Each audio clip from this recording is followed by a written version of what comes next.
आग्रह है कि उस वक्त के प्रोसीडिंग भी सभी ने एक बार देखना चाहिए।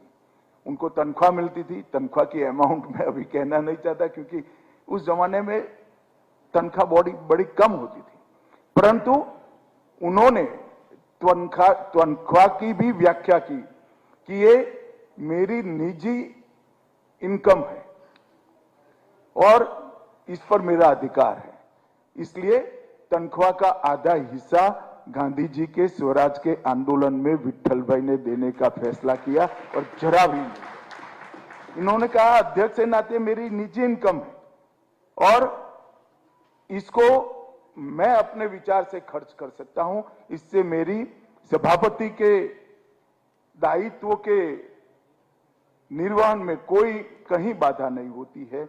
इस तरह से कई सारे उन्होंने पैरामीटर्स सेट किए जो आज भी कालबाह्य नहीं हुए। मित्रों, जब 1930 में कांग्रेस पार्टी ने विधानमंडलों के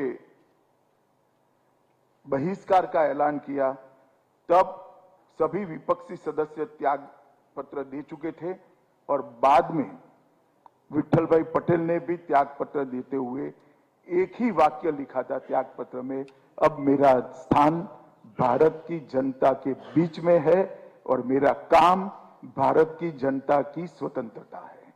ये बहुत बड़ी बात थी। जब अपील हुई कि सभी लोग एक बार बाहर निकल जाए विधानमंडलों से, प्रांतीय विधानसभाओं में से और सेंट्रल असेंबली से, और आजादी के आंदोलन में लगे, तब एक पल की भी देरी करे बगैर उन्होंने इस आह्वान को, गांधी जी के आह्वान को स्वीकारा और वो आगे बढ़े। मित्रों, आज यहां पर देश भर के विधानसभाओं के अध्यक्ष, उपाध्यक्ष, विधान परिषद के अध्यक्ष, उपाध्यक्ष सभी उपस्थित है। तब मेरा सबसे आग्रह है कि एक प्रकार से भारतीय विधायी कार्य प्रणाली के भीष्म पितामह विट्ठल भाई पटेल के अध्यक्ष बनने के 100 साल के मौके पर हम सबके लिए भी मौका है कि अपनी अपनी असेंबली में हम सभापति के स्थान की गरिमा को बढ़ाने के लिए काम करें। हम एक निष्पक्ष मंच अपने अपने प्रदेश की जनता की आवाज के लिए रखें। एक निष्पक्ष बहस पक्ष और विपक्ष के द्वारा हो,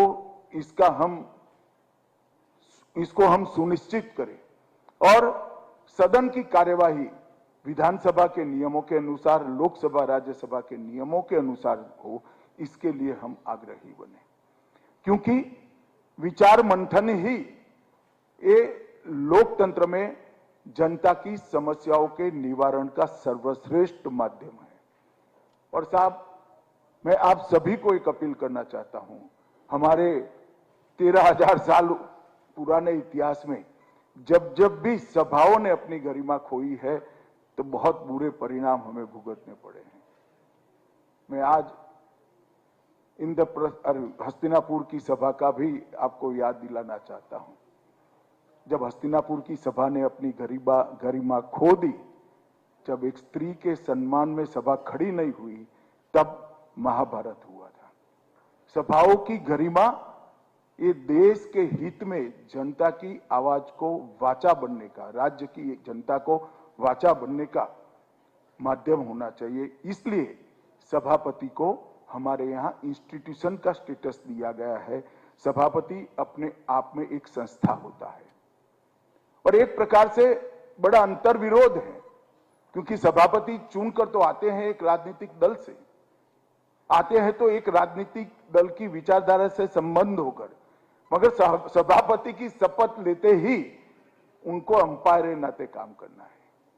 और इसलिए सबसे कठिन भूमिका पूरी असेंबली में किसी की होती है तो सभापति की होती है।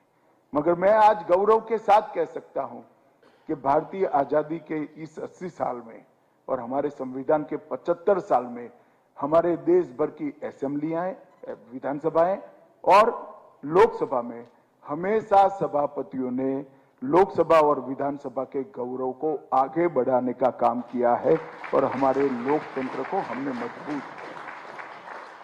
जब हम आजाद हुए तब एक चर्चा थी, कितने साल इस देश में लोकतंत्र चलेगा, कैसे चलाएंगे, और कई लोग मखौल उड़ाते थे हमारी आजादी के आंदोलन का भी और हमारे संविधान की निर्माण की प्रक्रिया की।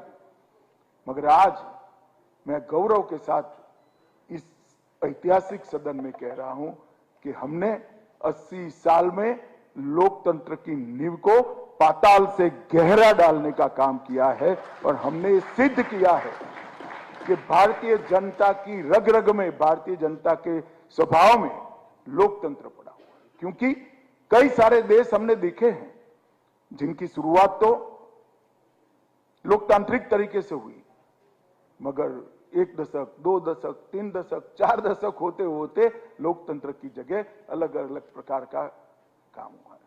कई सारे देशों में परिवर्तन के लिए खून बहा, युद्ध हुए, विद्रोह हुए।